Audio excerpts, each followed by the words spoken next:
Disinilah tragedi berpadu dengan panasnya kisah yang membakar emosi.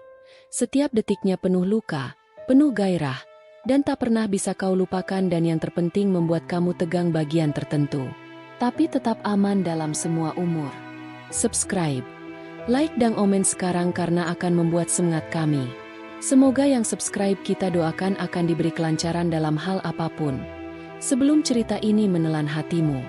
Di kosan, aku tinggal bersama beberapa orang. Beberapa teman kos sangat ramah. Tetapi yang paling menarik perhatianku adalah Mira, seorang wanita yang cukup cantik dan independen.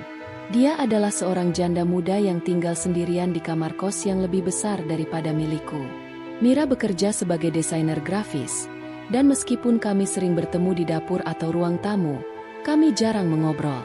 Dia lebih banyak menghabiskan waktunya dengan pekerjaan dan tampaknya tidak suka berbicara banyak tentang dirinya.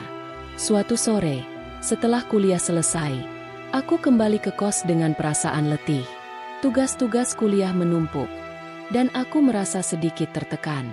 Ketika aku masuk ruang tamu, aku melihat Mira duduk di sana, sedang memeriksa beberapa dokumen di laptopnya. Dia tampak serius, tetapi ketika aku masuk, dia menoleh dan tersenyum. "Hai, Ardi, capek kuliahnya?" katanya sambil tersenyum ramah. Aku terkejut karena Mira jarang berbicara langsung denganku. "Iya, cukup. Tugas-tugas udah numpuk. Kamu sendiri gimana, Mira? Lagi sibuk?" Dia tertawa kecil. "Iya, kerjaan gak pernah ada habisnya. Tapi, kalau kamu butuh teman ngobrol, aku selalu ada. Gak ada salahnya kita saling berbagi cerita, kan?" Aku ragu sebentar. Mira terlihat begitu tenang dan percaya diri, dan aku merasa sedikit canggung. Namun, aku merasa ada kesempatan untuk mengenalnya lebih jauh. Boleh juga. Aku agak bingung, nih, ngadepin tugas kuliah yang banyak. Mira menutup laptopnya dan memberi kursi di sebelahnya. "Ayo duduk. Kadang ngobrol ringan bisa ngebantu otak kita buat refresh." Aku duduk di sebelahnya, sedikit kikuk, tapi Mira justru terlihat nyaman. Kami mulai berbicara tentang hal-hal ringan, seperti hobi dan kehidupan sehari-hari.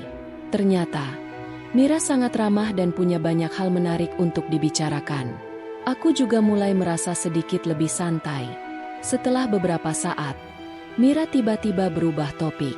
"Ardi, aku pernah baca kalau kadang kita merasa kesepian meskipun dikelilingi banyak orang. Kamu pernah ngerasa gitu?" Aku terkejut dengan pertanyaannya.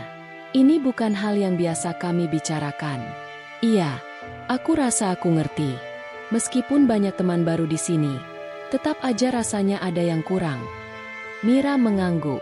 "Aku juga dulu ngerasa gitu, Ardi. Setelah kehilangan orang yang aku cintai, rasanya hidup ini kosong.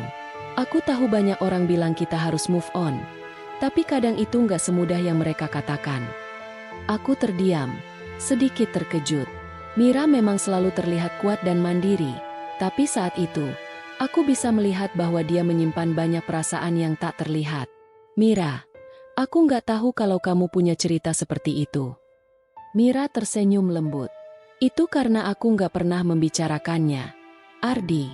Kadang kita terlalu takut untuk menunjukkan sisi rapuh kita. Aku hanya ingin orang lain melihat aku kuat. Padahal sebenarnya aku sedang berjuang untuk menemukan kedamaian." Aku merasa tersentuh mendengarnya. "Aku ngerti, Mira. Mungkin kita semua punya sisi yang gak bisa dilihat orang lain, tapi kita tetap harus berjuang." Mira menatapku dengan mata yang penuh makna. "Iya, Ardi. Aku bersyukur bisa ngobrol sama kamu malam ini.